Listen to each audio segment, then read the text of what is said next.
Okay. So once more, magandang gabi po sa inyo mga kapatid. So we're going to start again with our Bible study, and let us let us uh, pray first bago tayo mag-start. Isal po tayo. Father God in heaven, Lord, we thank you once more for this wonderful evening of Bible study, Panginoon. Tonight, Father, we pray that as we begin, Lord God, this Bible study, Panginoon, we ask for wisdom and guidance through the Holy Spirit, Panginoon. We ask for the illumination of the words, Father, that comes through the Holy Spirit para maintindihan po namin, Panginoon, ang iyong mga salita namin pong pag-aaralan sa gabing ito, and how are we going to apply it into our lives, Lord. Lord, we pray na ang aming mga puso't isipan, our hearts, Lord God, will be open, Panginoon, will be open to your word, that we will be open to correction, that we will be open to discipline, that we will be open to the guidance that is being given by your word, Father, so that, Lord, in unity, Panginoon, we will grow as an individual, as a Christian, Panginoon, in our walk, in our Christian life, as an individual, in our walk, in our Christian life, Panginoon, with our fellow believers, and in our walk in our Christian life as a church. Maraming salamat, Panginoon, for this opportunity na kami po ay nagkakasama at napag-aaralan, Panginoon, ng iyong mga salita, Panginoon. Hindi kagaya, Lord, ng pag-aaral na ginagawa namin nung kami nag-aaral pa, Panginoon. Bagkus, Panginoon, pag-aaral na ito, Panginoon, we know, Lord God, although nandun yung element ng pag-aaral, but the, the, the effect, ang resulta nito, Panginoon, ay para sa ikalalakas ng aming pananampalataya sa iyo, Panginoon. So, therefore, maraming salamat at aking pong, Panginoon, tinataas sa iyo ang aking mga kapatid, Panginoon, nakasama ko po sa gabing ito, Panginoon, even dun sa mga wala pa, Panginoon, at even dun sa mga makasama namin online, and even sa mga makakapakinig po later on. Lord, give us the full understanding, Father. Sama-sama po kami lumago, Panginoon. Kung meron man, Panginoon, na mga maling understanding, or kung meron mang hindi tama ang pangunawa namin, Panginoon, hayaan mo po, Lord, na sa gabing ito, maisaayos po ito at magkaroon po, Panginoon, ng kaliwanagan. Dahil, Panginoon, your word is truth. Therefore, Lord God, yung katotohanan lamang amin pong maririnig, Panginoon, sa gabing ito. Lord, we rebuke all the works of the enemy. And Lord, ito pong gawain na ito, Panginoon, tunay nga, Panginoon, kami yung gumagawa, Panginoon, pero ikaw pong nagtakda nito. Kaya naman, Panginoon, ito po ay amin pong, Panginoon, na hinihingi ng basbas sa iyo, hinihingi, Panginoon, ng iyo pong pagpatnubay, Panginoon, sa lahat ng aming gagawin. Hayaan mo po, Banal na Espiritu, ikaw ang siyang maging tunay na facilitator, tagapagturo sa gabing ito. Bigyan mo po ng attentive ears, Panginoon, ng aking mga kapatid, Panginoon, at sama-sama po kami, Panginoon, mag-aaral at lalago, Panginoon. Maraming maraming salamat, O Diyos. Ito po ang aming sama dalangin sa iyong pangalan, Panginoong Kristo. Amen. Praise the Lord. Sige po. Let's start. So, gaya po ng ating pong na pag-aralan last week, or na ating napag-agrihan last week. Ayan po yung ating pag-uusapan this evening is about itong tinatawag natin na spiritual stumbling blocks in the church, no? Yan yung ating pag-aaralan. It has the roots dun sa ating way ng pag-walk with regard sa ating faith, with regard sa ating pananampalataya. Of course, as believers, hindi tayo believers lang sa salita, no? But we are believers even sa gawa, because we all know that faith without deeds or without works is a dead faith. So of course, yung faith natin, kailangan yan nagre-reflect doon sa ating mga gawa, no? And also, we are not only responsible for ourselves as a Christian, but also as a Christian, we can influence others, no? Para tayong influencer No, dun sa mga ginagawa natin, mga sinasambit natin, we can influence others. Just as ang ibang tao, like for example, makita natin sa sekular, no, merong mga ah, ganitong mga senaryo din na yung mga sikat na tao nakaka-influence sila sa ibang tao. Tayo rin naman ganun, no, na, tayo bilang mga Kristiyano na impluwensyahan natin, lalo na ang mga let's say mga new believers, no, mga bagong mananampalataya. So, kung paano ang isang tao ay na-stumble physically, na for example, natisod tayo physically dahil let's say, merong nakaharang sa ating lalakaran, natisod tayo physically and we're about to fall. So, parang ganito rin yung pag-aaralan natin, yung tinatawag natin na spiritual stumbling block. So, yung sa physical, you're about to fall, no? Maaari kang bumagsak, no? At syempre, ang kalalabasan niyan, maaari kang mapilay, maaari kang masaktan. So, in that sense, tignan lang natin spiritually, no? Meaning, ito yung mga bagay na maaring maghinder sa ating faith journey, maaaring even mag-cause sa atin upang magkasala. So, ito yung ating pag-aaralan na tonight, no, about stumbling block. And ang isang importante is pag nalaman natin is how to avoid ito na mangyari sa atin as an individual and also sa ating church, no. So yan ang ating pag-aaralan. Okay? So sa pag-aaral natin ngayon, titignan natin itong tinatawag natin na stumbling block. Titignan natin to sa dalawang perspective, no, sa dalawang anggulo natin siya titingnan. Titingnan natin siya sa ang unang anggulo is stumbling block with respect to new believers. Right? So because sa church, sa setting ng panambahan, masasabi natin meron tayong dalawang klase ng tao. Meron yung bago pa lang new believer, tapos meron yung mature na believer, no? So with that respect, ganun natin siya titingnan yung pag-aaral natin. So, tignan po muna natin ngayon dito. Saglit lang. Tanggalin ko lang tong control ng Zoom at hindi ko makita yung screen. Yan. So, saglit lang po. Iayos ko ulit. Yan. Okay, so, ganun natin siya titignan. No? Sa perspective ng new believer, stumbling block para sa new believer. Tapos, stumbling block para sa mature believer. Okay, so unahin natin tong sa new believers. So, i-define natin yung stumbling block. Na makita nyo sa baba, yung key principle natin, spiritual stumbling block is anything, an action, an attitude, or a behavior that causes someone to fall into sin or prevent them from growing in their relationship with God. Basahin natin yung Leviticus 19:14. Ang sabi po dyan, you shall not curse the deaf, not put a stumbling block before the blind, but shall fear your God, I am the Lord. So dito sa verse na to makita natin na ang Diyos kinukuman niya ang Israel na wag nilang lagyan ng obstacle or ng hindrance yung isang bulag, no? A blind person, sabi diyan, because it will cause them to trip. Dahil diyan matitisod sila.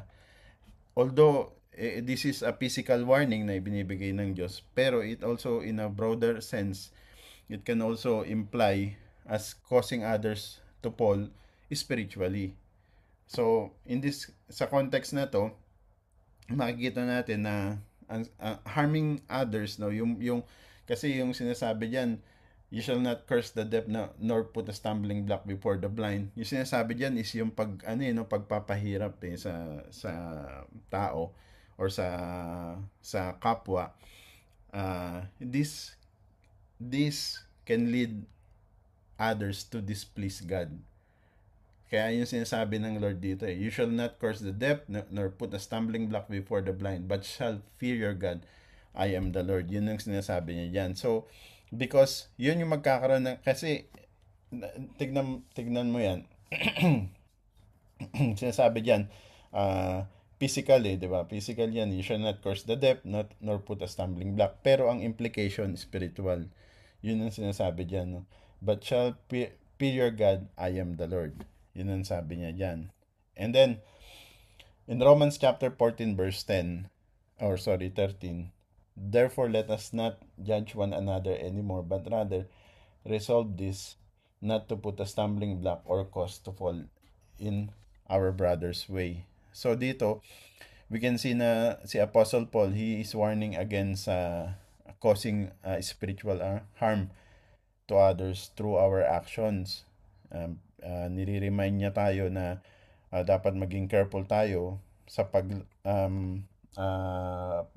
sa pagiging stumbling block or pagbigay ng sabi nating obstacle sa fellow believers natin, especially dun sa mga new believers, no? Kasi ang pinag-aaralan natin ngayon is about new believers, and that might lead them to sin or stumble sa kanilang faith.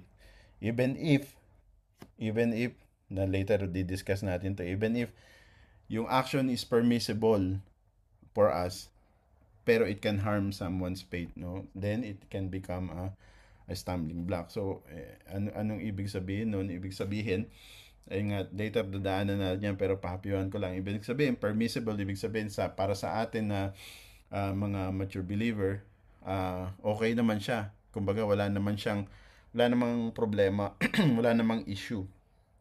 Pero, para sa new believer, issue sa kanila. So, magiging stumbling block yun.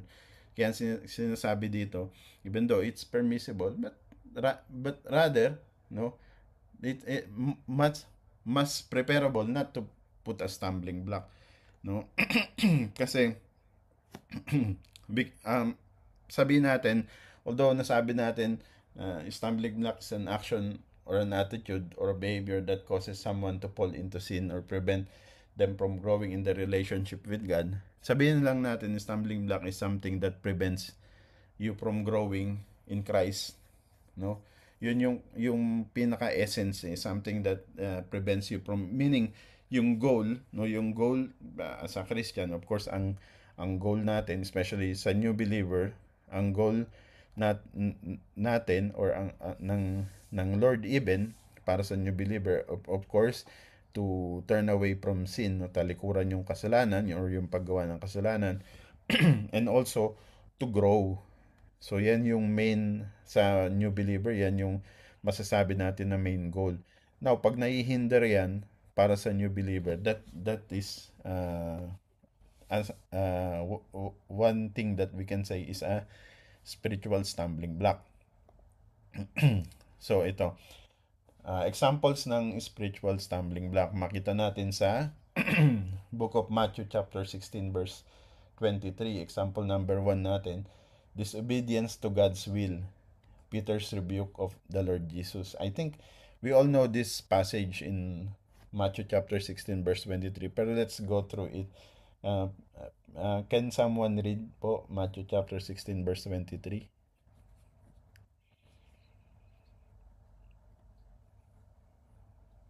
Ako na po, Pastor. Sige po. Matthew 16:23, New King James Version. But he turned and said to Peter, "Get behind me, Satan. You are an offense to me, for you are not mindful of the things of God, but the things of men." Amen. Thank you po. So here makita natin in context nito, kung babasahin natin yung mga passages,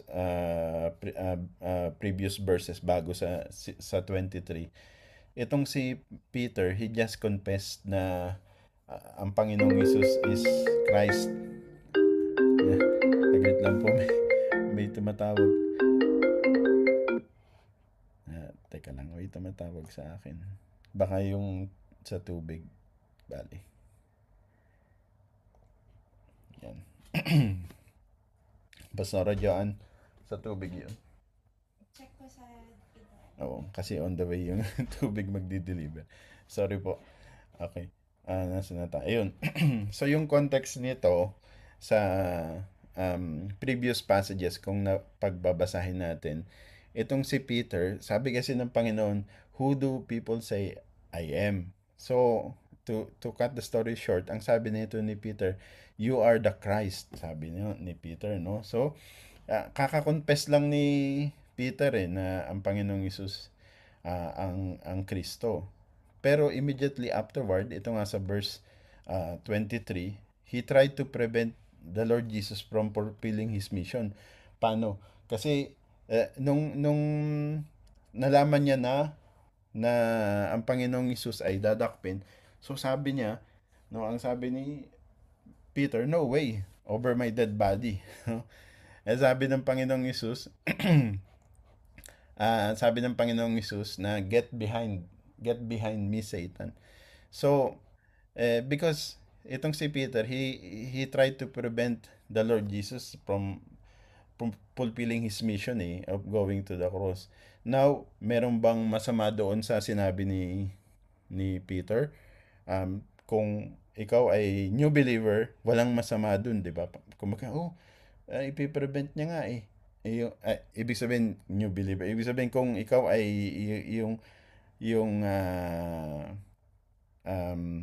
not sa sense ng new believer, ang ibig kong sabihin, kung, for example, kung tayo nag-uusap, sa logic ba, sa sense of logic, isipin mo na, tama si Peter, no? Kasi syempre, ayaw niya na maano ang Panginoong Hesus, ayaw niya na dakpin ang Panginoong Hesus.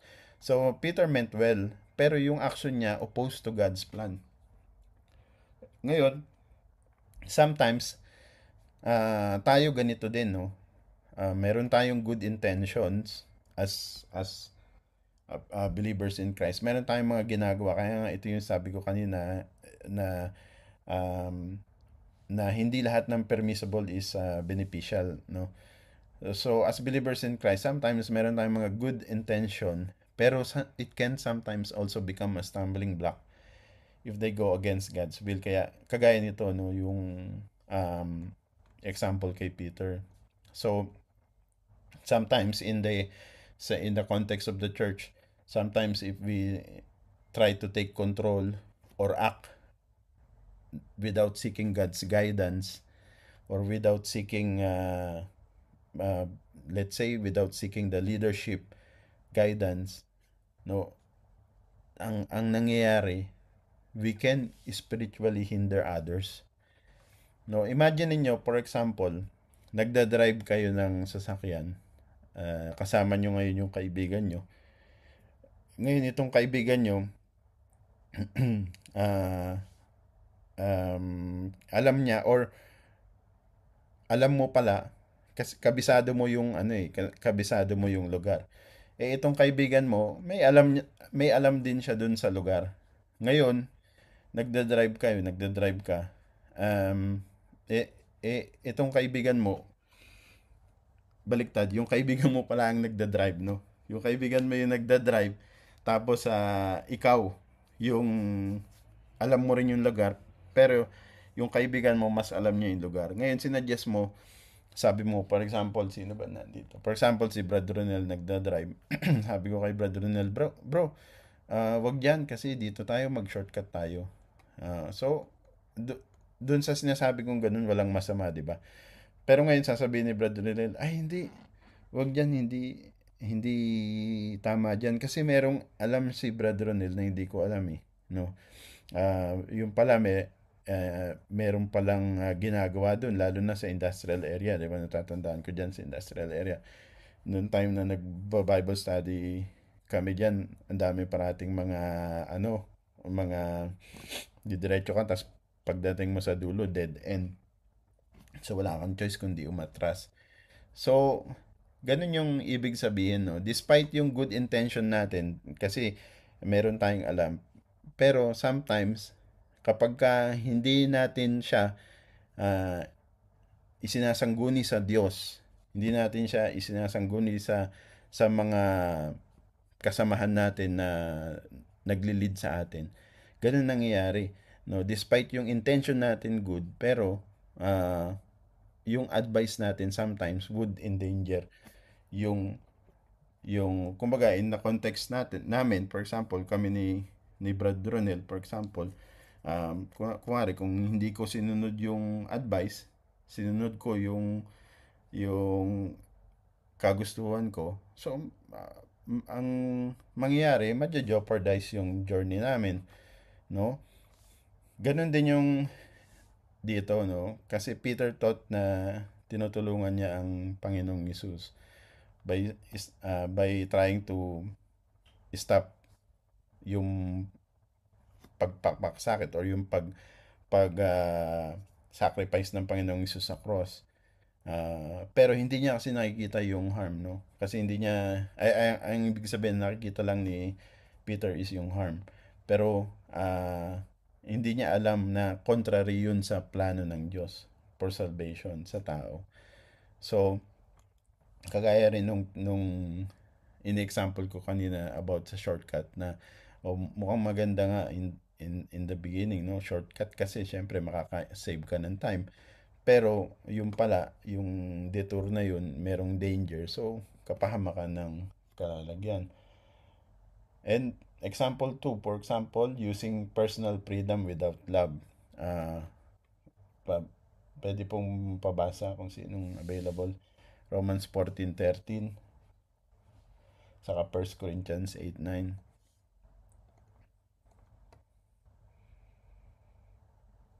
Ako na pa, PA. Romans chapter 14, verse 13. Let us not put a stumbling block in our brother's way. From 1 Corinthians chapter 8, verse 9. But beware lest somehow this liberty of yours become a stumbling block to those who are weak. Thank you po, Pastor Joan. So, here naman makita natin yung context nito is Apostle Paul is addressing yung issue ng food offered to idols. Yan yung ano diyan eh. Yan yung kanilang issue diyan. Now, even though yung pag-offer ng food pagkain pala ng food offered to idol is not really inherently sinful. Pero some believers, mayroong mga believer na mahina yung kanilang conscience, and ang thinking nila dun, natandaan ko tuloy kasi dito diba meron yung tinatawag na halal, yung mga pagkain na ino-offer nila sa yung mga normally yung mga nabibili natin dito ng mga pagkain, diba mga ino-offer yun sa Diyos nila. So, meron akong kakilala na ayaw niyang kumain ng kahit ano, kahit manok, hindi yung kumakain. Kasi bakit daw? Kasi ang thinking niya is kasalanan yun dahil inoffer daw yun sa Diyos nila. Pagkasalanan daw yung pagkinain niya. So, ganun yung thinking niya. Ano yun eh, ang pananampalataya nun ay dating daan. Kasamahan ko yun sa trabaho. So, kaya pagka kumakain kami at kasama namin siya, pwede lang namin kami kainin hipon. Kasi, pag yun lang yung pwede niya kainin saka vegetable. Yan. Kaya hindi kami makakain sa restaurant kung walang vegetable or hipon. So, anyway. So, yan yung inaano ni Paul dito, no? Kasi, sinasabi ng mga believer na may hina pa yung kanilang conscience or yung kanilang faith, sabihin natin, na sinful daw yung... Ha? Mahina ba? Mahina? Mahina po ba? Malakas, PA, malakas. Sige. Malakas Sa po. akin po mahina po. Parang halos din namin marinig. Oh? Mahina po sa amin, Pastor. Pa yung volume nyo, pakicheck Oo. po yung volume nyo. Sa amin malakas. Nakatodo na po. Sige. Ganun. Malakas din sa akin, Pastor. Sige. Baka sa Sa akin din po. try nyo adjust yung sa volume nyo. Pero lalapit ako dito sa computer para mas lumakas. Yan. So, ganun.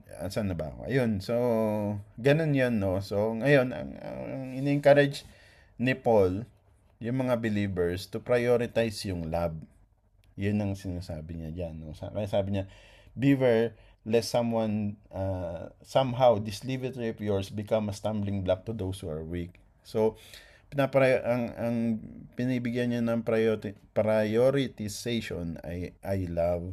And sinasabi niya basically is to avoid doing anything that might confuse or cause others to sin, no?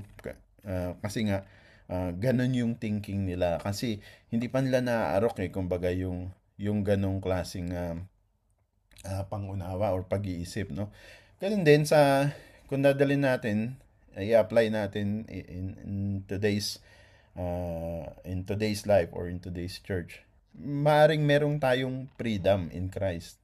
Yes, that is true. We have freedom in Christ. Pero we must be careful not to use them in a way na maaring makapag-harm sa others. Ay, natandaan ko noon na noon pa yun, sa church noon, merong mga kapatiran na, although hindi ko alam kung bakit ganun, Kristiyano sila, pero ayaw nila yung kumakain ng dinuguan. No, hindi ko alam kung baka meron din sa inyong ganun, no? So I'm not talking ill of you, okay?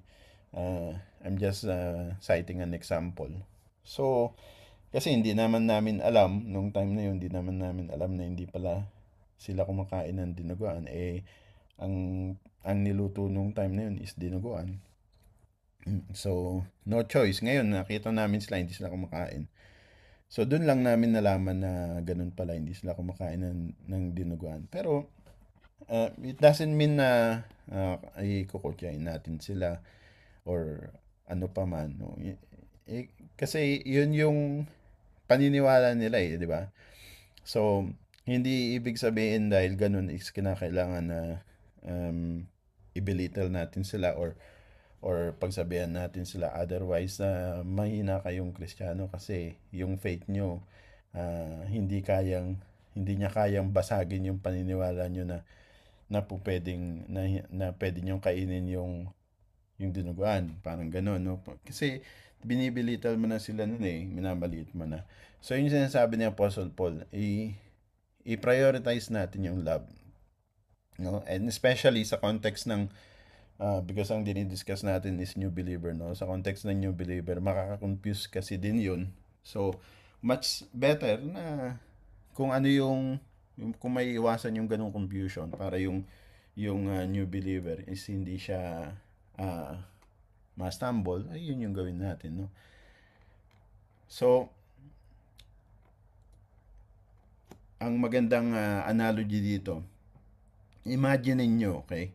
Imagine niyo na kayo'y isang batikang let's say ang tawag dito, swimmer, no, manlalangoy. Isang batikang manlalangoy kayo. Lumaki kayo sa probinsya kung saan puro ilog, puro dagat, no? Magaling kang talagang lumangoy. Tapos ngayon, meron kang mga kaibigan. Itong mga kaibigan mo, hindi naman sila kasing galing mong lumangoy. Okay? Dahil nga magaling kang lumangoy, so lumalangoy ka dun sa malalim. Ngayon, gusto mo silang kumbaga ini-entice mo sila kasi nga lumalangoy kayo, hindi kayo pare-pareho ng level ng skills, ng level ng paglangoy. Dun sa nilalangoyan nyo, merong mga area na malalalim. Since ikaw batikan ka ng lumangoy, walang problema sa'yo. Ngayon, merong mga hindi pa gaanong gagaling lumangoy, so siguro dito lang sila sa pangpang, hindi sila confident pa, hindi sila gaano sa malalim. Ngayon, since ikaw yung kaibigan nila at lumalangoy ka sa malalim, ang mangyari, maaring ma-entice sila or maengganyo sila na sumama sa'yo. Kasi nandun ka lumalangoy ka din, uy, si Aldrin lumalangoy dun sa malalim, tara dun din tayo. Ano mangyayari pagka ganon? Kapag ka merong weak swimmer, magiging danger yun, di ba? Maaari silang malunod. No. So, dahil dun sa pag-insist mo na lumangoy sa malalim kasi magaling kang swimmer, hindi mo sila sinaalang-alang na weak pa sila sa paglangoy. Sana hinayaan mo na lang, di ka na lumangoy dun sa malalim. Sumama ka na lang muna sa kanila dun sa mababaw para hindi na sila na-entice na sumama sa iyo dun sa malalim. So yun, yun yung sinasabi natin, no, na i-prioritize natin yung love kesa dun sa understanding natin, kasi nga ano na tayo, mature na tayo dun sa ating pananampalataya. So ganun din yung ginagawa dito ni Apostle Paul, no. Sinasabi ni Apostle Paul na sa 1 Corinthians verse chapter 8 verse 9, saka Romans chapter 14 verse 13. Merong mga action na may be permissible, ibig sabihin hindi naman yung bawal, okay lang yun for a mature believer, no. Pero merong mga baguhan pa, dapat i-consider natin sila, no. Kagaya nung binibigay ko sa inyo example about dun sa sabihin. Yan. Then example number 3, hypocrisy and false teaching. Yan, pwede pong pakibasa kung sino pong available. Ako na po, PA. Sige po, sister. Hypocrisy and false teaching. Matthew chapter 23 verse 13, New King James Version. But woe to you, scribes and Pharisees, hypocrites, for you shut up the kingdom of heaven against men. For you neither go in yourselves, nor do you allow those who are entering to go in. Thank you po, sister. So makita naman natin dito, nire-rebuke ng Panginoong Hesus ang mga Pariseo, no, dahil doon sa kanilang kahipokritohan. Bakit? Kasi binibigyan nila ng burden yung mga tao patungkol sa legalism. Kaya nga sabi ng Panginoon, "Come to me, all you are weary and heavy laden, no, and burdened." Kasi ganun ang ginagawa ng mga Pariseo noon, no, yung kanilang legalism, yung kanilang mga law. So, pero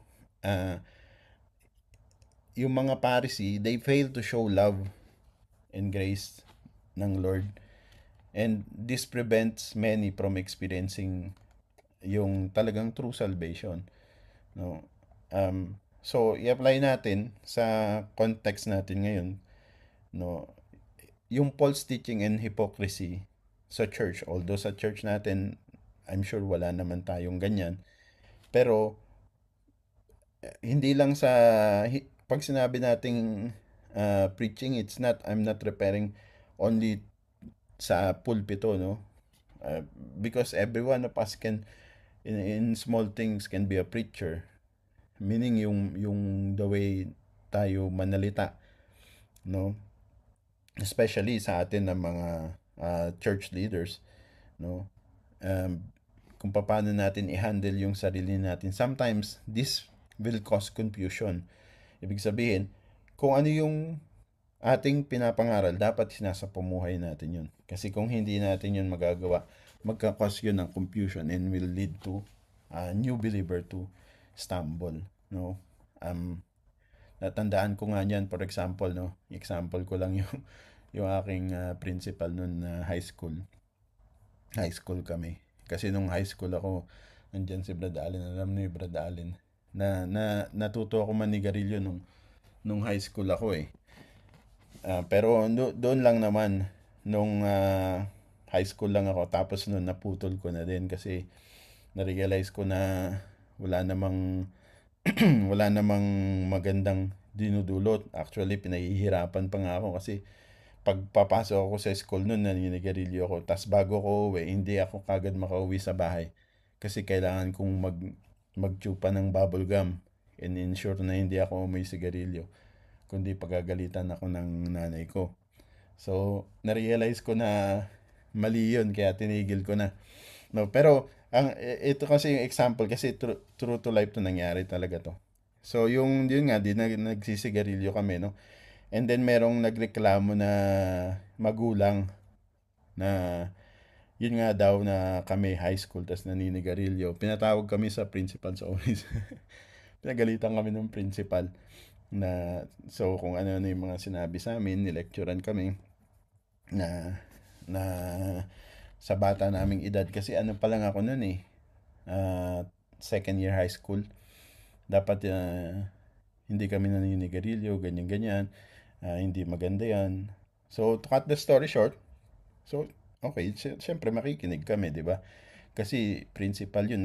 Teacher ko siya, tas principal ko rin siya. Lalaki yun eh. Teacher ko sa science. Tapos kamukat-mukan mo siya rin. Naninigarilyo rin siya. So, ang nangyari, kumbaga parang nawalan ng saysay yung pinagsasabi niya sa amin kasi siya mismo hindi niya ginagawa, no? Although mature na siya, pero sabi niya na dapat sa school premise bawal ang naninigarilyo. Pero doon sa school premises naninigarilyo siya. So kumbaga hindi niya isinapamuhay kung ano yung sinasabi niya sa amin. So in short, kumbaga parang naging stumbling block siya. So yung mga itinuro niya, kumbaga parang nawalan ng saysay, no? Kasi ano naman pala ito, hindi niya ginagawa kung ano yung sinasabi niya. Ganon din yung mga pariseyo nung unang panahon. No? Ang galing nilang magsabi ng dapat ganito, dapat ganyan, dapat ganyan, pero sila hindi nila ginagawa yun. So, tayo, dapat, kung ano yung sinasabi natin, yun yung pinapractice natin. So that we do not become a stumbling block. Okay. Now, practical steps to avoiding becoming stumbling block. So again, nasa first perspective pa lang tayo. So number 1, be mindful of others' conscience. Just because you have the freedom to do something doesn't mean you should if it harms someone else's faith. So ito na yung napag-usapan na rin natin kanina. No? So kung hindi dahil right, sabihin natin na malago ka na bilang isang mananampalataya, so hindi lahat ng permissible is gagawin mo ng walang pakundangan. So, ibig sabihin, i-consider mo din yung ibang mga tao, lalo na yung mga nais mong sharean, nais mong dalhin sa paanan ng Diyos, no? For example, meron akong natatandaan na isang pastor, ang kanyang paniniwala is okay lang uminom ng alak basta siya lang. Yun yung paniniwala niya. Pero pagka may iba nang nakakakita, hindi na maganda. So, well, hindi ko naman siya kine-question, pero mas maganda na lang na wag na, 'di ba? Bakit pa ba't ka pa inom ng alak? Kasi binago ka na nga ng Lord eh. Sabi magpakalasing ka na sa banal na espiritu, hindi na sa alak, no? So, kasi imagine mo, for example, ikaw pastor, tapos makita ka na umiinom ng alak, 'di ba? Di para sa mga new believers, maaring may stumble sila, 'di ba? So, kaya sabi Romans 14:15, yet if your brother is grieved because of your food, you are no longer walking in love. So, ganun din 'to, no? Yung sa pagkain to, yung sinasabi dito, yung pinag-usapan na natin kanina, na although permissible ka, for example, sabihin natin nga na kagaya ng example ko kanina, meron na ayaw niya nung ano yun? Yung dinuguan. Ayaw niya ng dinuguan, alam mong ayaw ng dinuguan, pero ikaw dahil okay lang sa yung dinuguan, nagpaluto ko pa rin ng dinuguan. So ibig sabihin, hindi mo kinonsider yung isa, no? So maaring ang maging dating sa kanya ganun na maging stumbling block yun, no? Yung action na yun. Then prioritize love over liberty. If exercising your freedom causes someone else to stumble, consider sacrificing that freedom for their spiritual well-being. Parang ganito na rin yung pinag-usapan natin kanina. Galatians chapter 5 verse 13. For you, brethren, have been called to liberty. Only do not use liberty as an opportunity for the flesh, but through love, serve one another. So, similar to dun sa pinag-uusapan natin kanina, na parati nating i-consider yung iba, especially yung mga bagong mananampalataya at saka yung mga nais nating dalhin sa paanan ng Diyos, no? Live with integrity and avoid hypocrisy. Your words and actions should be consistent. Hypocrisy can drive people away from God. Yan yung napaka malaking I believe cause ng pag-stumble sa isang tao. Imagine niyo, for example, imagine niyo ako, nagpi-preach ako ng about let's say nagpi-preach ako ng wag magnakaw. Tapos makita mo ako na nagnanakaw. 'Di ba may stumble ka nun, 'di ba? Ano mangyayari? Siyempre, ayaw mo nang attend sa church. Kasi yung nagsasabi sa'yo na wag magnakaw, siya pala magnanakaw. 'Di ba? Ganun din kahit saan naman, actually kahit yung pulis, 'di ba? Kaya maraming galit sa pulis, 'di ba? Kasi yung pulis hindi nila ginagawa kung ano yung dapat nilang gawin. Philippians 1:10, that you may approve the things that are excellent, that you may be sincere and without offense till the day of Christ. So, yun dapat yung talagang ating gawin. Okay? So, ngayon pupunta na tayo dun sa second perspective. Pero i-summarize lang muna natin yung napag-usapan natin. So, sabi natin, stumbling block are anything that hinders someone's walk with God. Especially yung we are referring to new believers. So, again, if may question kayo, you can just interrupt. Okay? Then, itong mga stumbling block na to, it can be physical action, but often leading to spiritual, or it can also be spiritual things like disobedience, hypocrisy, or misusing personal freedom. No? For example, okay, isa ka ng mature na mananampalataya, or let's say kinukonsider na mature na mananampalataya, pero makikita sa iyo na disobey ka. For example, sinabi ng leader, ganito yung gagawin natin na 1, 2, 3. So, clear yun. No? Sinabi ng leader, 1, 2, 3. Tapos, ikaw, makikita ka ng iba na nagdi-disobey ka. Ikaw, makikita ka ng iba na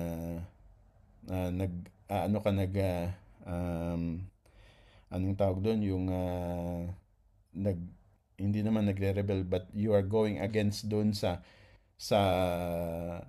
sinasabi sa'yo. So, pag may nakakitang iba nun, kung ano man yung dahilan, pero pag may nakakitang iba nun, mag-isip, ba't ganun?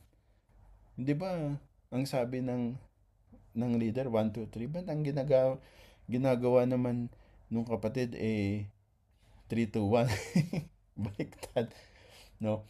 So, para sa, again, ang perspective natin, hindi mature, new believer. So, yung makakita nun, syempre, maaaring mag-cause yun ng may stumble. Nandiyan din yung hypocrisy or yung misusing personal freedom. May nagtaas ng kamay. PJ, ikaw ba yung nagtaas ng kamay? Opo, PA. Since karamihan po ng nasa attendees natin ngayon, nasa leadership din or nagmi-ministry. Ito yung medyo nakakaano din, let us beware kasi po pwedeng isipin natin, isama natin dun sa misusing personal freedom, yung parang privilege ba? Kunwari, nasa worship team naman ako ko lang yun. Or pastor naman ako okay lang yun. Alam niyo yung ganun pa, parang daanin ko na lang sa pagiging pastor. Alam niyo yung naintindihan niyo po yung ibig ko sabihin. Parang, kunwari, dahil si Pastor Aldrin, asawa ko, so okay lang na hindi na ako magpalista sa transportation, yung ganun ba, parang mini-misuse ko na yung pagiging nasa leadership. So nagiging parang may tawag doon yun yung parang privilege mo ba, parang Entitled. ayun, entitled. Thank you po, Sister Joy. So parang may entitlement. Yun yung doon tayo maging beware kasi ano ba, isang example ko dyan noon, kunwari sa worship team, porque pagkatapos ng praise and worship, lumalabas na yung mga worship team, nandun na sa labas, hindi na nakikinig ng preaching. So, parang nagiging, thinking is privilege yung worship team na nasa labas, hindi na sumasama sa pakikinig ng preaching. Parang ganun. Let us be aware of that. Kasi malaking stumbling block yan kasi many times ko pong narinig yun sa kapatiran talaga. Ayun po. Entitlement. Thank you po. Sige, continue tayo. Wala na pong ganun ngayon sa worship team, Pastora. Lahat nasa loob na po. Praise the Lord po. Kaya pinantify ko yun kanina na noon. Ayan. Praise God po at nakikita naman po talaga, even before umalis kami ni PA dyan sa Qatar, nakita naman namin na hindi naman po ganun na yung nangyayari. Praise God. Praise the Lord. Good job. Good job po, Brother Direk Manuel. Ako isang witness dyan na ganun dahil talagang nakikita noon ganun at maraming mga nagsasabi sa akin na ganun at may mga na-stumble din sa ganung case kaya kinakausap ko din noon ng worship team and ito yung isang kaya nga daanan na lang natin yung sa mature mamaya kasi madadaanan din natin yan eh.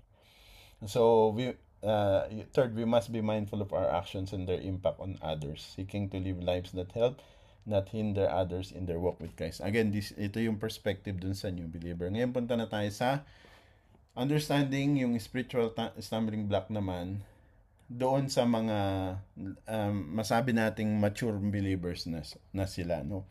So maaring ito maka-quantify dito tayo, no, yung mga nandito ngayon sa naka-join sa Bible study. Kasi I can say na mga mature believers na tayo, hindi naman tayo mga babe or mga new believers, no? So, alam natin na gaya ng napag-usapan natin, ang stumbling block is someone na naghihinder ng growth saka maring mag-cause ng sin. Pero as a mature believer, meron na tayong relationship sa Panginoon. Itong relationship natin sa Panginoon should enable us to stand firm and avoid falling. So, ibig sabihin, as a mature believer, dapat hindi na tayo pinag-usapan natin, dapat as mature believer, hindi tayo nagkukos ng stumbling block dun sa mga new believers. Tapos, as mature believers, dapat tayo man is firm na, no? So, we will not fall kung meron mang stumbling block na para sa tingin natin stumbling block. So, yun yung i-explore natin sa perspective naman ng mature believer. Yung strong faith, how yung ating strong faith keeps us from stumbling. No matter what, kahit ano man yung obstacle na ibigay sa atin, no? So, yan dapat naman tayo as a mature believer. Right? So, unahin natin 1 Corinthians chapter 10 verse 12 to 13. Pwede pong pakibasa. Opo, PJ. Sige po. 1 Corinthians chapter 10 verse 12 to 13. No temptation has overtaken you except such as is common to man. But God is faithful, who will not allow you to be tempted beyond what you are able. Amen. Thank you po. So, itong passage na to, kung makikita natin, ito para sa ating mga mature believer, is a reminder that even yung temptation or even stumbling block, ano man yan, pag dumating, God is faithful and He will provide you a way out. He will provide us a way out. So, as a mature believer, we should be confident in God's provision. So, kung darating man yung pagkakataon na yan, yung temptation, no, or stumbling block, so we have to stand firm because we know that God is faithful. He will provide you a way out. So, hindi way out na, sige, alis na ako ng church. No, hindi yun yung way out na tinutukoy dito. Kundi, God will provide you a way out in such a way na yung naranasan mo na yan na makaangat ka or bitaw ka dun sa ganung pag-iisip, no? Kung nasaktan ka, na-stumble ka, so hindi ka manatili dun kundi malagpasan mo yun, no? Yan yung sinasabi diyan sa 1 Corinthians 10:12 to 13 with regards to sa stumbling block sa mature believer.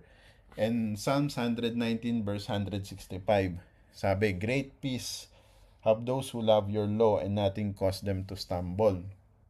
So dito naman sa verse na to, makita natin na hina-highlight nito yung pag-ibig, yung love ng Lord, no? And yung word or yung salita na nagbibigay ng great peace. Kaya nga sabi diyan, great peace have those who love your law. No? So yung great peace na yun, ibig sabihin, pag sinabi nating law is sabihin natin na ito yung salita ng Diyos, no? Yung salita ng Diyos. So pag nandun yung pagmamahal natin sa salita ng Diyos, nandun talaga yung kapayapaan, no? Yung peace nasa sa atin. Even though nandun na makaranas man tayo ng something na sa tingin natin is a stumbling block or something that might cause us to stumble. Pero as a mature believer, we are firm, no? Because we have that great peace. So, para sa mature believer who is rooted in God's word, walang obstacle that can cause them to fall. No? Because ang foundation natin is nasa sa Diyos. Kaya, hindi ka dapat magpo-fall if you are a mature believer. Well, if you claim to be a mature believer and yet you fall, then that can only mean that maybe or probably hindi ka pa mature. Right? So, Hebrews chapter 12 verse 1 to 2. Sabi diyan, ako na po magbasa. Therefore, we also, since we are surrounded by so great cloud of witnesses, yung pinag-aralan natin last time, di ba?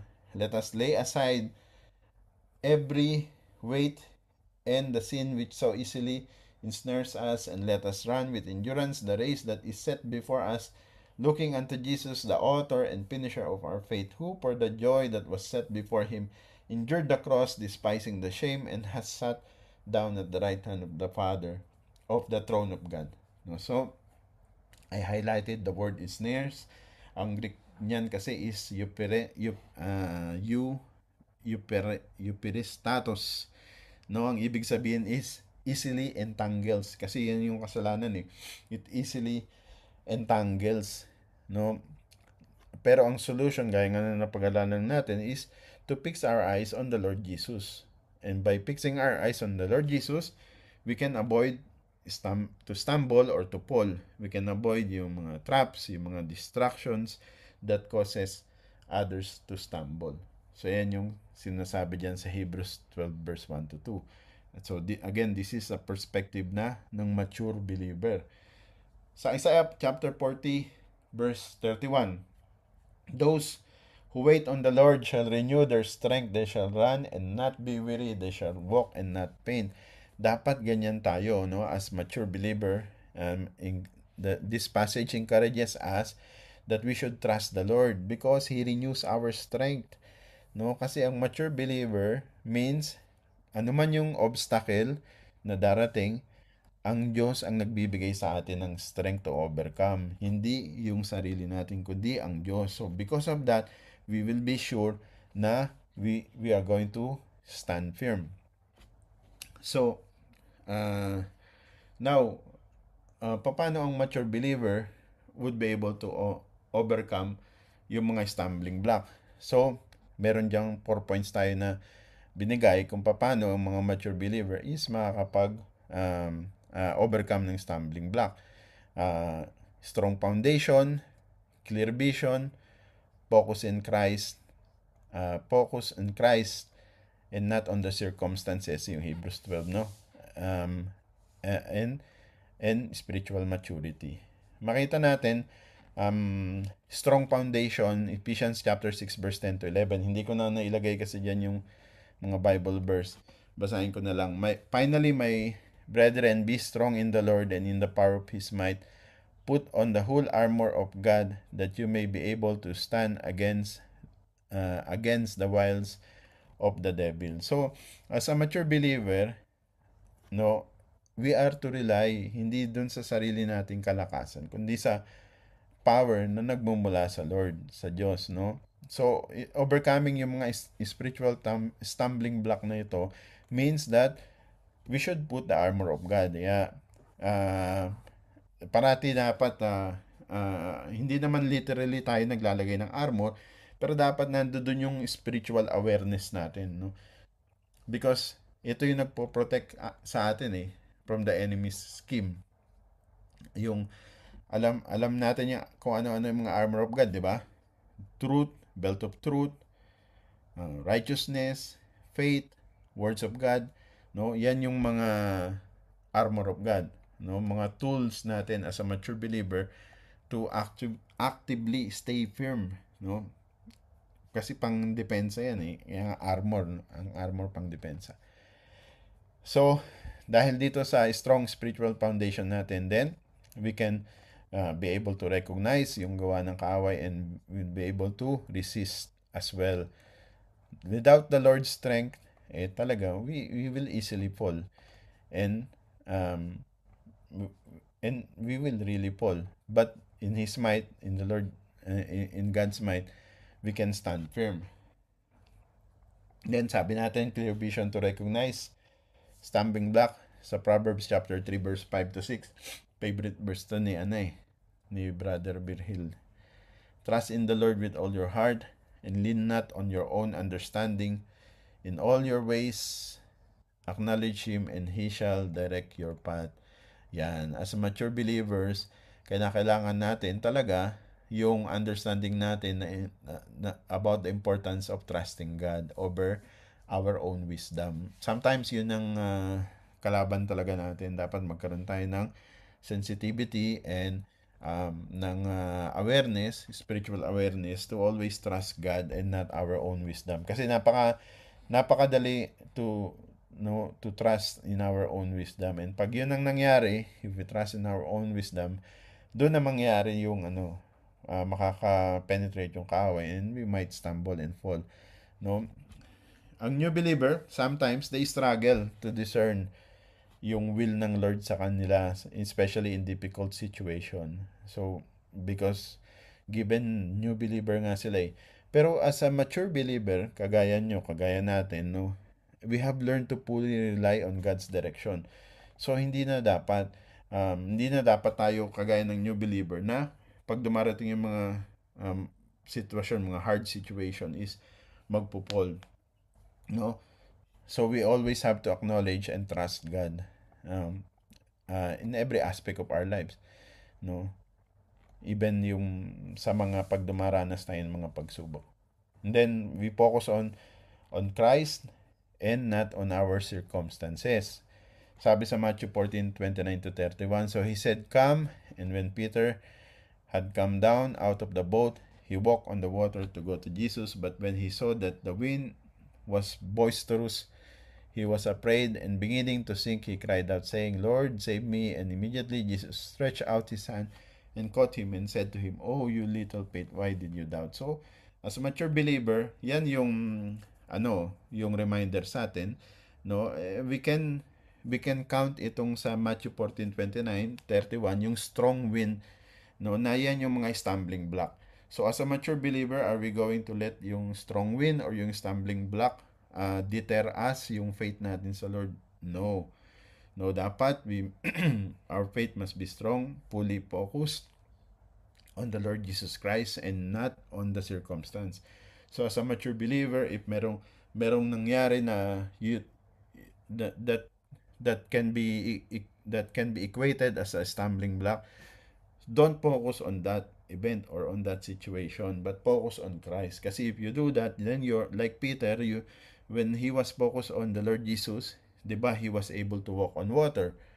But when he pan his attention to the winds, no, yung mga circumstances, sabi natin yung mga stumbling block, then he started falling.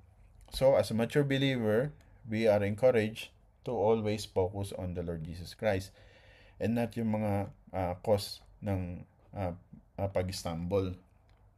Then, spiritual maturity in handling trials. James chapter 1 verse 2-4, my brethren, count it all joy when you fall into various trials, knowing that the testing of your faith produces patience, but let patience have its perfect work, that you may be perfect and complete, lacking nothing. So as mature believer, we're able to see yung mga stumbling block not as setback. Kasi ang new believer, yun ang thinking nila. Yung stumbling block, setback yun sa kanila. Pero sa atin, as mature believer, so kaya sa new believer, we try not to put a stumbling block because pag sa kanila, magiging setback yun, no? Imbes na lumalakad na sila, nasa step 1 na sila, then nagkaroon ng stumbling block, they will go back to zero. Pero sa atin, as a mature believer, it's not a setback, but it's an opportunity for growth. Makita natin dito sa James 1:2-4, no? Yung mga trials, yung mga obstacle, ito serves as a test of and strengthen our faith.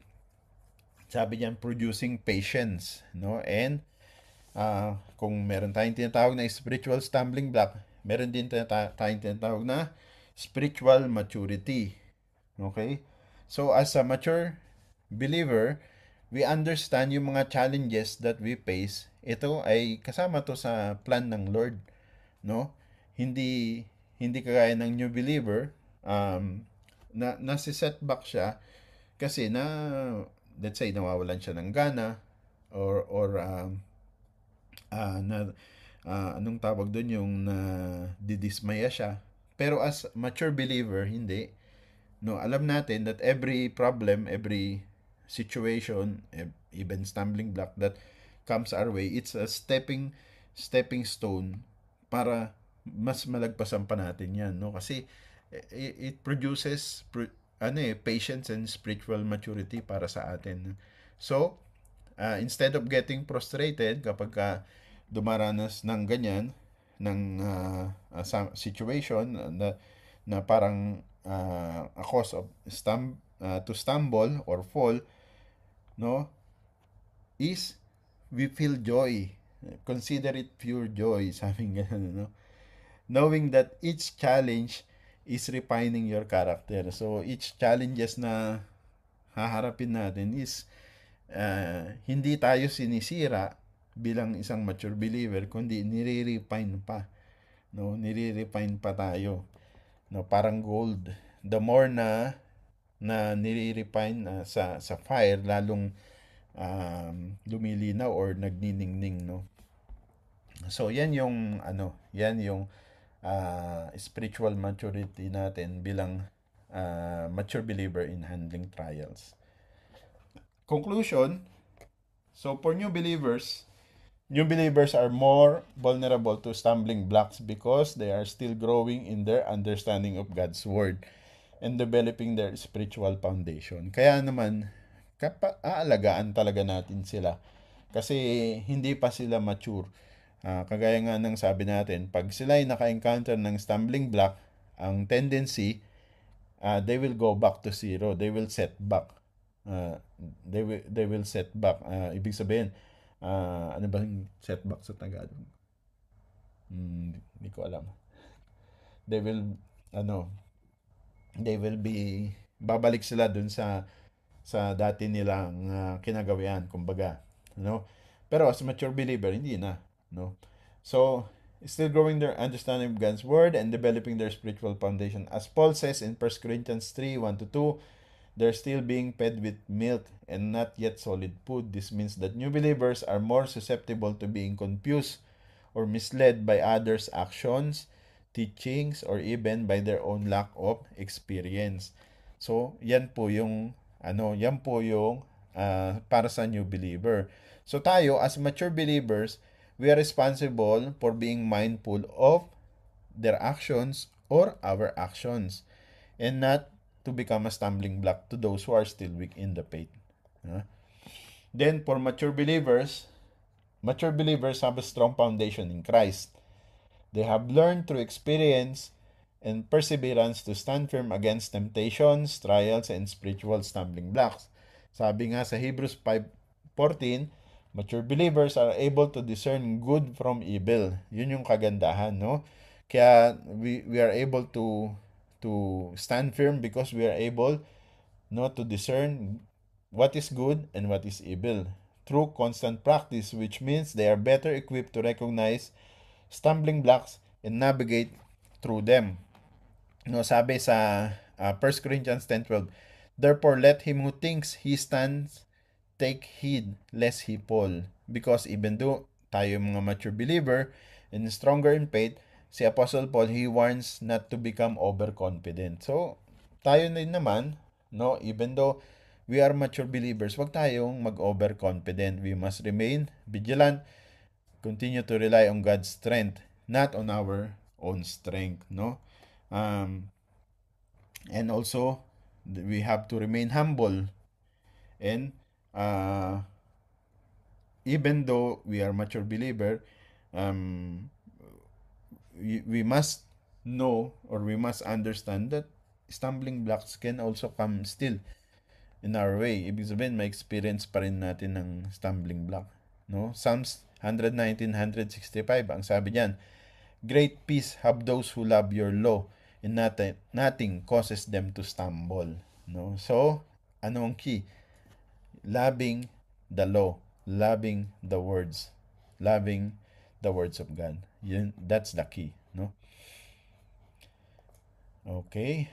Then finally, for both new and mature believers, the key to overcoming stumbling block is dependence on Christ. Yun lang talaga. So whether you are a new believer or you are a mature believer, the key is always dependence on the Lord Jesus Christ. Not dependent on our thoughts, not dependent on our emotion, not dependent on our own strength or own knowledge or own understanding, but always dependent on the Lord Jesus Christ. For new believers, it involves growing in faith and learning to rely more on God's Word and the guidance of the church community. Kaya napaka-importante yun, no? Tayo, especially tayo mga mature believer, napaka-importante to guide them. Kasi mga babe pa nga yan sila no? Mga bago pa lang. So, they need milk, no? So, kailangan i-nurture sila. For mature believer, it's about maintaining steadfast focus on Christ. So, for us mature believer, na dapat ang pinapractice natin yung steadfast focus on Christ. Yung talagang Hebrews 12, di ba? Yung team ng anniversary ngayon. Yun yung pinapractice natin. Trusting in strength and using the wisdom gained through experience to avoid falling. No, yan yung dapat natin. Dapat ini-encourage natin ng bawat isa, even ng mga baguhan, no, mga new believers, ni-encourage natin sila to go in strength kasi nga bago pa lang sila eh. Pero reminding also yung mga mature believers that even though we are mature believers, we can still dapat we stay humble and vigilant sa kapaligiran, mga nangyayari, no? So that in that way, we can continue to walk dun sa ating faith and hindi tayo ma-shaken nung mga obstacles or mga stumbling block na nangyayari sa ating kapaligiran. And this will be the last passage which I will give in Jude chapter 1 verse 24, because ito talaga yung essence, no? Ang sabi sa Jude 1:24, now to him who is able to keep you from stumbling, no? Sinama natin to sa natin, di ba, sa ating benediction. Now to him who is able to keep you from stumbling, sino yun? Ang Panginoong Hesus. And to present you faultless before the presence of His glory with exceeding joy. So, itong passage na ito, it reminds us that ultimately, no, yung power ni Lord, yung power ni God, what will keeps us from stumbling. 'Di ba? Kaya sabi niyan, to him who is able to keep you from stumbling. 'Di ba?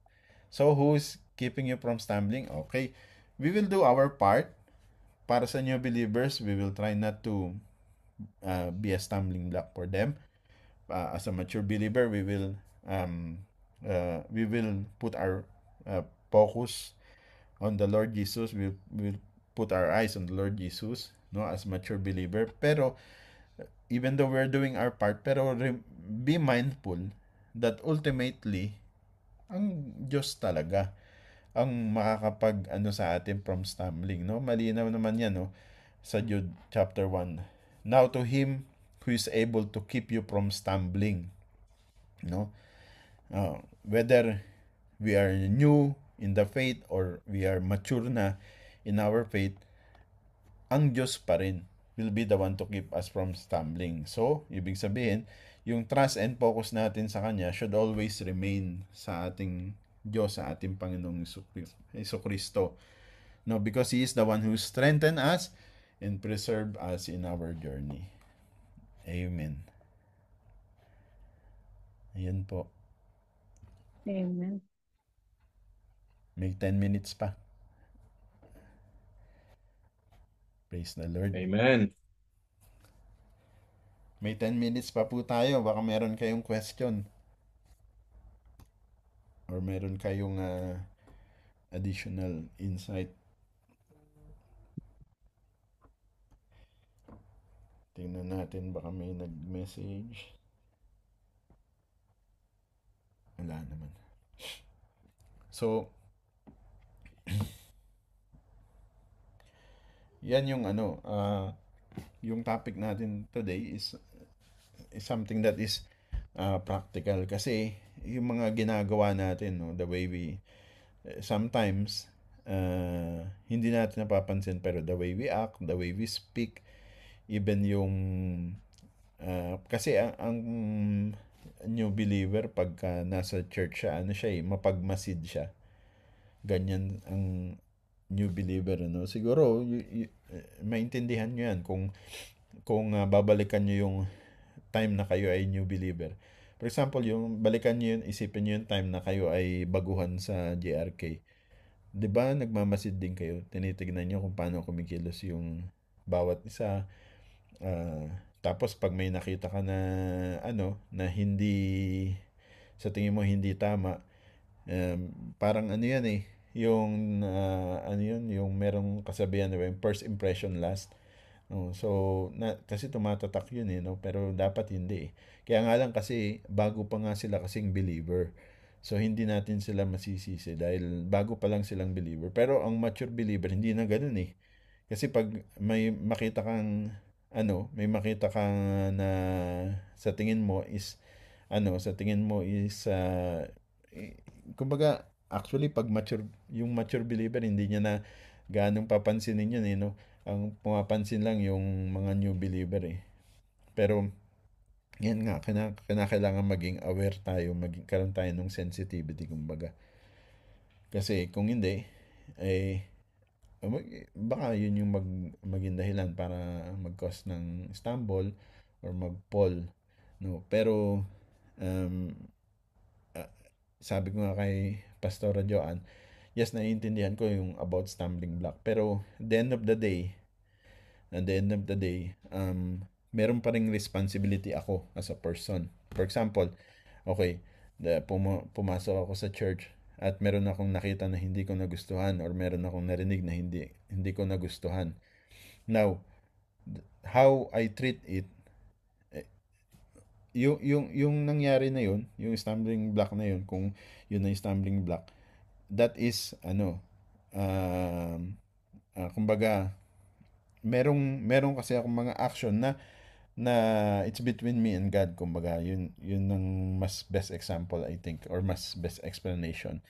So how I respond to it and how I treat it, it's between me and God. So ibig sabihin dun for example may nakita ako na hindi ko nagustuhan, and because of that in-entertain ko yun, ang pinairal ko yung emotion ko, because of that nag-fall away ako.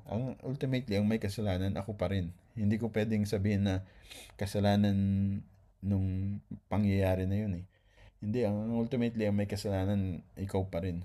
Kasi mahirap yung sisisi natin parati. Meron, natatandaan ko nga nun sa church, pagka merong mga nangyayaring hindi maganda, parating sinasabi nila nun, si Satanas talaga, si Satanas. No, okay, naintindihan ko yun. Pero may part din tayo di ba? Kasi yung pag gumawa tayo ng kasalanan, sino ba yung nag-decide na gumawa ng kasalanan? Di ba? May decision making ka naman may free will ka You can choose not to. But if you still do so, ibig sabihin, dun sa stumbling block, hindi 100% responsible yung nag-cause ng stumbling block. May responsibility ka rin. Kasi hinayaan mo rin na ikaw ay may stumble. parang yung sinasabi ko parati kay Pastor Radyoan, for example, merong 1,000 problem sa harapan mo. Yung 1,000 problem naman ba na yun, kaya ka bang patayin nun? Hindi ka naman kayang patayin nun. Now, magkakaroon lang ng epekto yun pagka nagpa-epekto ka. Paano nang gagawin ko dito? Paano nang gagawin ko dyan? Huwag mong intindihin, wala ka namang magagawa. Kaya nga sabi ng Lord, di ba? Sa Matthew chapter 6, di ba? By you worrying, meron ka bang magagawa? Wala. Di ba? So, kaya meron ka pa rin responsibility. That's what I'm saying. That's what I'm trying to say. I'm not saying that yung nag-fall dahil nag-stumble, 100% ang may kasalanan yung nag-stumble. May kasalanan ka rin. You let yourself na ma-deceive, 'di ba? Kasi yung ang masasabi ko diyan, yung mga stumbling block ano talaga yan yung plan ng kaaway, no? Kaya nga binablind niya yung ating isipan eh. Yan yung masasabi natin, isang way kung paano binablind ng isipan ng tao. Yeah, paglagay dyan sa mga stumbling block. Kaya ang number one na solution is pag-uusap. Kaya tignan nyo yung sa Matthew chapter 18 verse 22 ata ang start nun, or Matthew chapter 18 verse 15 ata. Pagka may nakita ka na ginawa ng mali ng isang kapatid, imbes na i-gossip mo, imbes na ipagsabi mo sa iba, or pag-usapan nyo, ikausapin mo yung tao. 'Di ba? Ang sabi ng salita ng Diyos, pag siya ay nakinig sa'yo, then you would have won him over. 'Di ba? Kaya lang, ang problema, pag may nakitang hindi maganda, tatahimik, tapos kakwento sa iba, yun, magiging chismis, yun na. So, hindi na maganda, di ba? Kaya, yun isa sa mga reminder sa atin na talaga ang pag-uusap solution talaga yan kahit saan. So, dapat hindi rin mawala sa atin, lalo na pag meron tayong mga napapansin na hindi maganda, dapat nag-uusap din tayo. At sabi nga, secret love. Ano nga ba yun? Ano nga yun, Pastor Joan? An open rebuke is better than a secret love. Ayun, open rebuke is Is better better than than a secret love. pero hindi naman ibig sabihin open rebuke na re-rebukein mo in public. No, hindi naman ganun syempre. Ibig sabihin, sabihin mo talaga yung kung sa tingin mo mali, hindi sabihin mo sa kanya talaga in private, no. So kasi Love, sabi ni Paul, do it in the way of love. Pero ang love, kasama ang truth. Magkapatid yun. Hindi po pwedeng love lang ng love, walang truth. Hindi rin pwedeng truth lang ng truth, walang love. Dapat balance yun, truth at saka love. Pagka puro love lang, tapos walang truth, ang nangyayari doon papasok yung consente na tinatawag na pagiging consentidor. Kasi wala yung truth eh. Alright. Pastor, ano ko lang po. Kasi ito, nung way back, years back, nung ano pa ako as board of trustee, ang isang napaka-importante sa church, lalo pa hindi tayo ganun kalaking church, kasi kahit sa malaking church, nangyayari kasi ito eh. Ang relationship natin sa bawat isa, dapat lagyan din natin ng boundary kung hanggang saan lang tayo pwedeng mag-engage sa isa't isa, kasi nagkakaroon minsan ng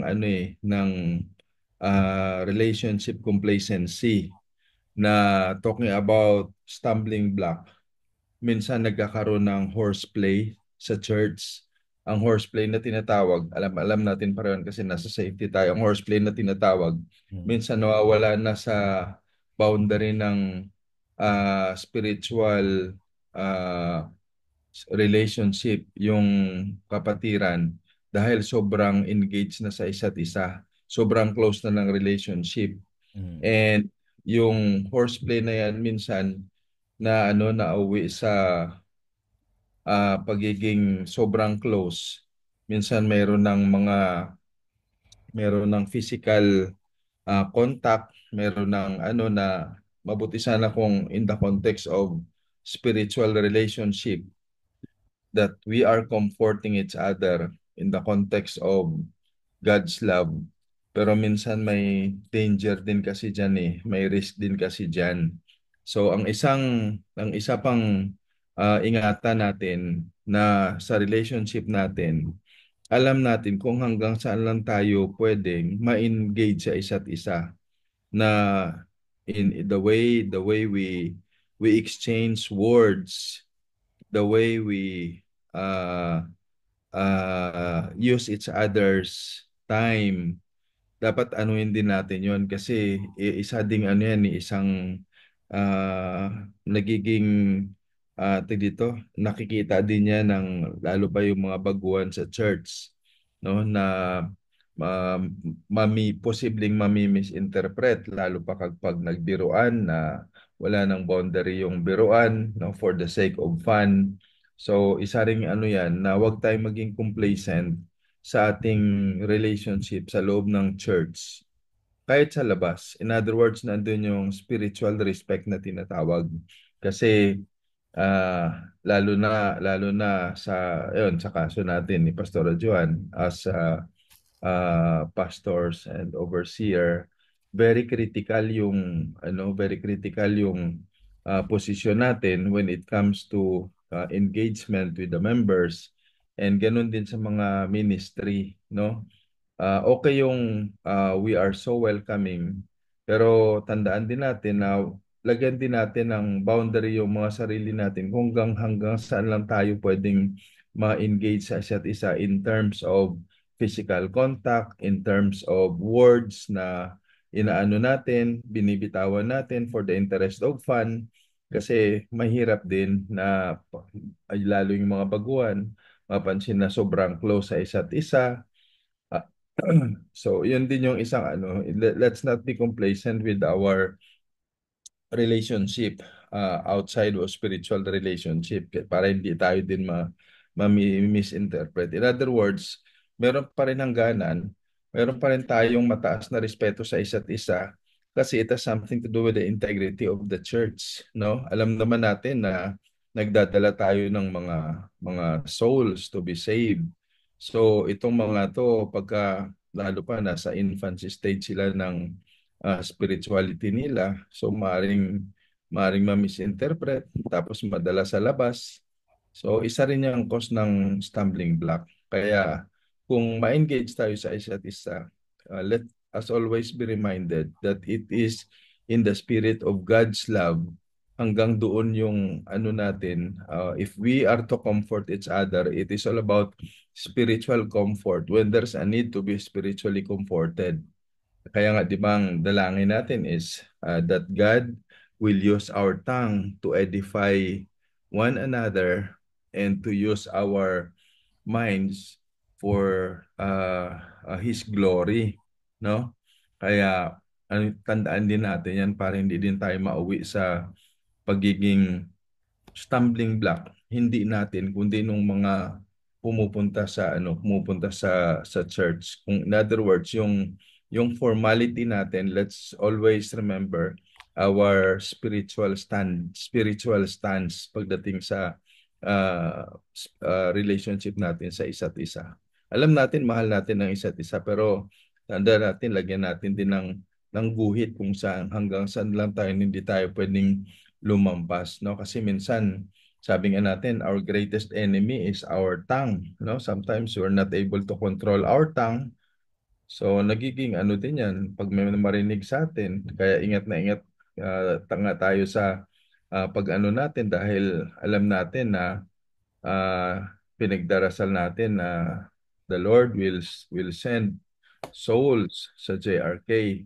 So paalala lang din sa atin yan kasi pwede din maging isang cause ng stumbling block sa mga newcomer sa church. Amen po. I think itong part na to is we are being prepared, no? And this is one thing that we can see or we can look at it is that we are being prepared by the Lord. So, maganda rin na talaga na pag-aralan natin to about stumbling block.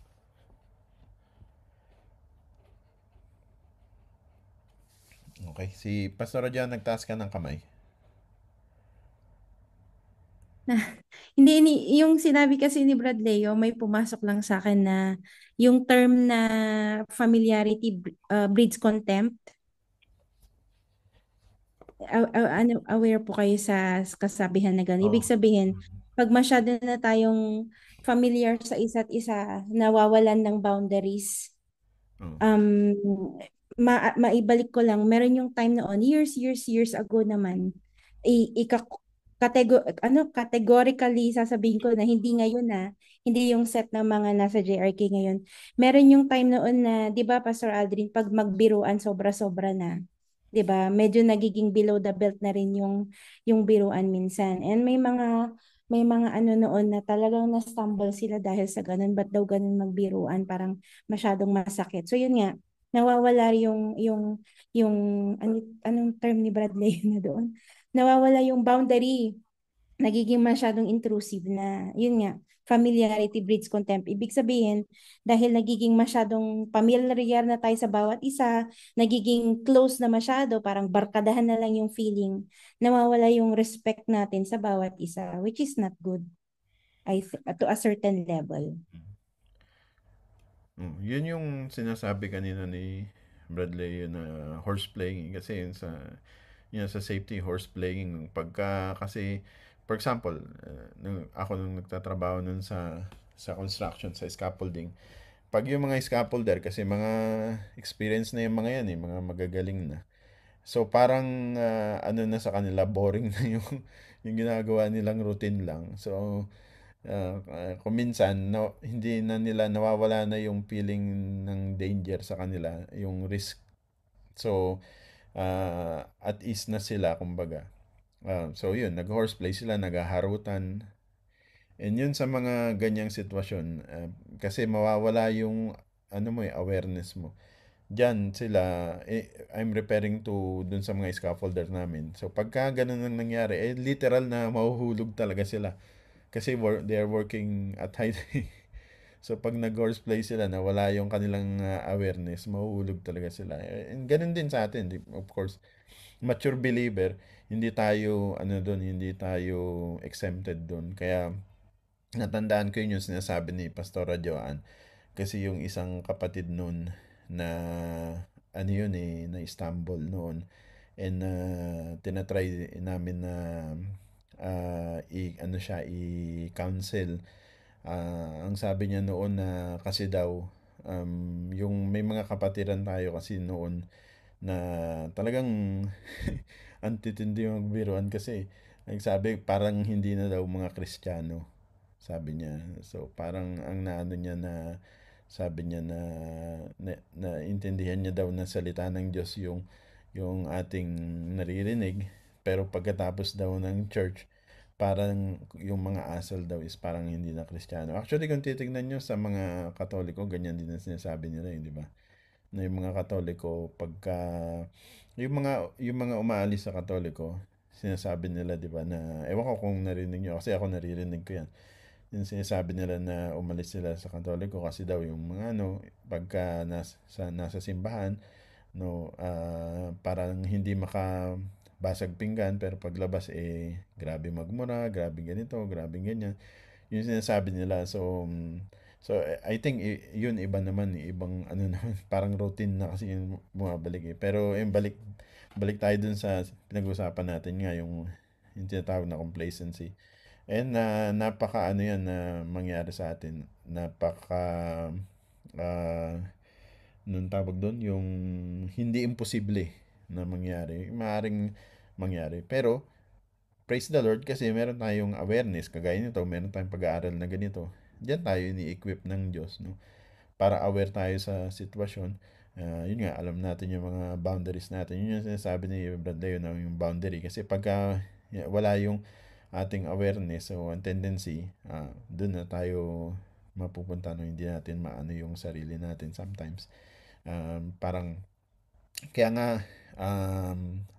kung babalikan natin ang Romans chapter 12, if I'm not mistaken, chapter 12 verse 1, do not conform to the pattern of this world. So yun kasi yun pagka nandun na tayo sa point ng complacency. We are conforming to the pattern of this world. Kung babalikan ko yung nangyari noon sa yung nangyari na may mga na-stumble noon sa church. Kasi yung mga kapatiran noon, they were conforming already to the pattern of the world. They were conforming back to the pattern of the world. Siguro, na-miss nila yung barkadahan nila nung nasa, ano pa sila, tas nung nasa church na dahil marami sila mga barkada. So, naging ganun, they were going back to the pattern of the world. And yun yung naging parang stumbling. Pero, praise the Lord kasi hindi naman lahat yung mga ano na stumble. Most of them naman is bumalik sila sa church and later on naintindihan na rin nila. No, pero yung situation na ganoon talagang nangyayari. Kaya kailangan aware tayo. Okay.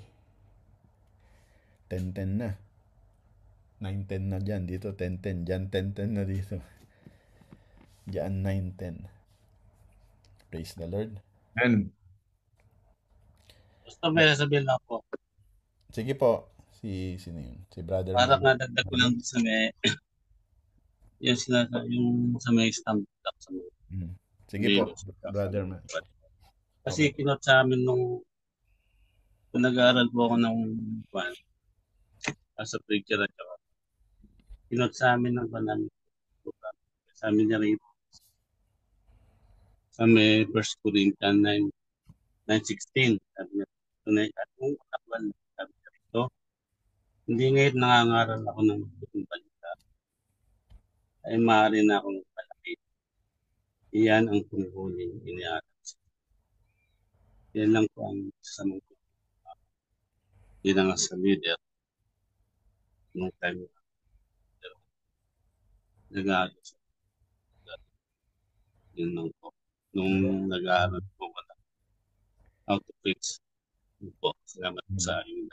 Thank you po. Naintindihan ko yung sinasabi mo bro, pero nawawala-wala yung boses mo. Parang umaalon, no? Ewan ko, ganun din ba yung pagkarinig nyo sa kanya? So, na-electric pan po kasi dito eh. Kaya parang umaalon yung ban. Okay. Kaya pala. Sa may kwan po yung 1 Corinthians 3 ay 3:16 ay 9:16. 1 Corinthians 9:16. 9:16. Opo, salamat po, brother Manny. Opo, Pastor. Praise the Lord. Sige. Meron pa katanungan? Wala na. Kung wala na, dito na tayo. Mag-close na po tayo. Saka kung meron kayong topic na gustong daanan para sa next Tuesday.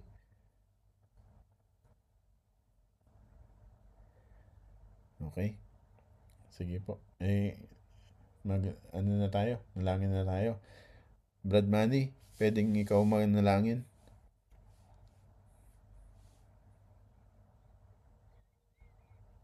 Sige po, Pastor. Sige po. Let's pray. Sige po, tayo po manalangin. Hallelujah. Hallelujah. Ama namin Diyos na makapangyarihan sa lahat at mga pinagpupurit, nagpapasalamat sa oras ito sa patuloy na paggabay at pagsama mo sa amin sa magkabot, Lord God. Maraming salamat po, Ama, sa oras Lord God na patuloy na sinama mo kami, Lord, sa pag-aaral ng salita. At maraming salamat din po, Lord God, sa iyong anak na si Pastor Adrian, Lord God, na ginagamit po, Lord God, upang maging daluyan po, Lord God, ng salita, Lord God. Dakilang Diyos, patuloy, Ama, may pinagpupurit. Papasalamat sa oras Lord, Ama, na kayo po, Lord God, ang naitas, Lord God, sa oras Lord God. Amen. Lord, sa pansamantalang po namin, walay po namin, Ama, yung mga sitang narinig po namin, Lord God, ay kailangan po na patuloy magmanifesto po, Lord God, sa aming buhay. Magamit po namin ito sa ministry na pinagkatiwala po sa amin.